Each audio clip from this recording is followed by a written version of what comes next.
The illustrious Merlin's Claw waiting for me? And for so long, too? It's quite an honor.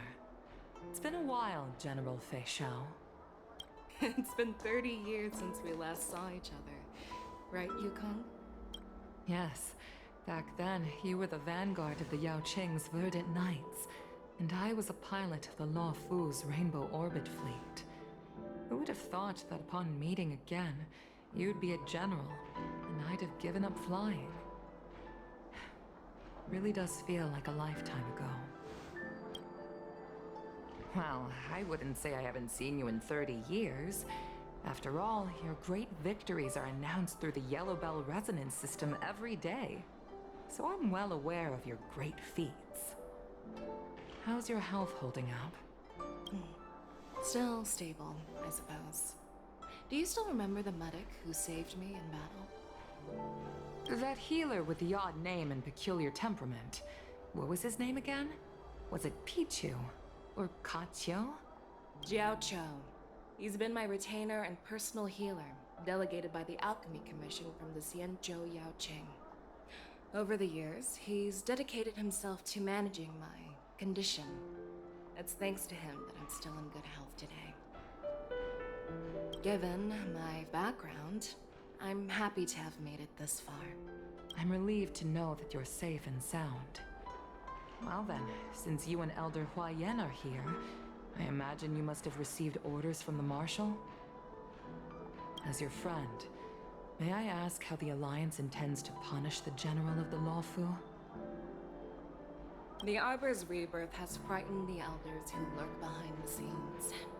They fear the resurgence of abominations, much like what happened 30 years ago. Although the report from the Lawfu explained all the details, we don't know if the Ruin Legion really invaded, or how exactly the Stellaron Hunters and the Astral Express became involved. This puzzle has many missing pieces.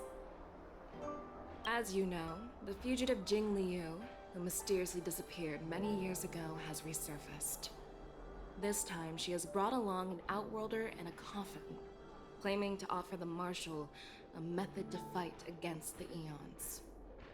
The Lawfu Preceptor has also leveled accusations against Jing Yuan for neglecting the Alliance's principles.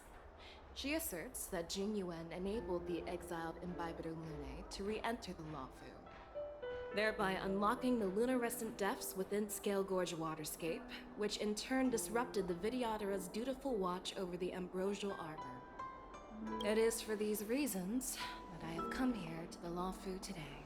Well, duty calls.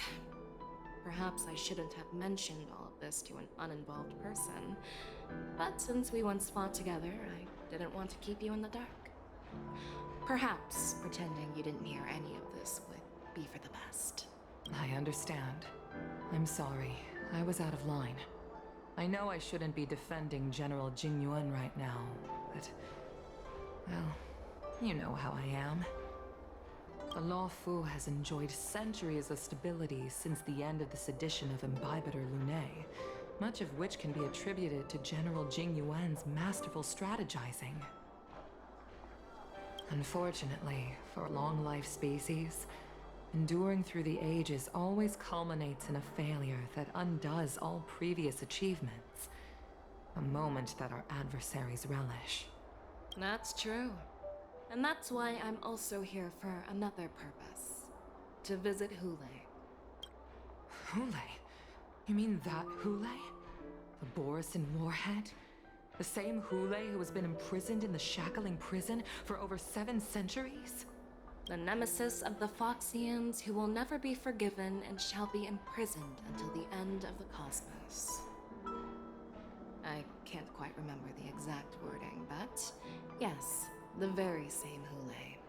Usually, only emissaries from the Xianzhou Yao Qing Skyfaring Commission visit him once every century. Why do you have to visit him now, of all times? The Foxians and the Alliance made a pact to combat the abominations, aiming to achieve justice and free their kin. That werewolf monster is to be forever imprisoned in the dark recesses of the Shackling Prison, facing unending retribution. Given the situation on the Luofu, those on the Yaoqing are concerned about Hu Lei's imprisonment. I'm afraid that the routine visit every century is no longer sufficient to ease their concerns. That's why I was sent here, to reassure them. It's all bad news. Well, not everything. There might be a silver lining. Oh, by the way, I found some clues about the thing you asked for. Tell me more. The Verdant Knights followed the route you mentioned and discovered the wreckage of the Whistling Flame ship. Unfortunately, there were no survivors and no cargo. However, someone had already been on the scene before we arrived. Our people? Or someone from the IPC? No, neither. Yukong, have you heard of a person named Ron May?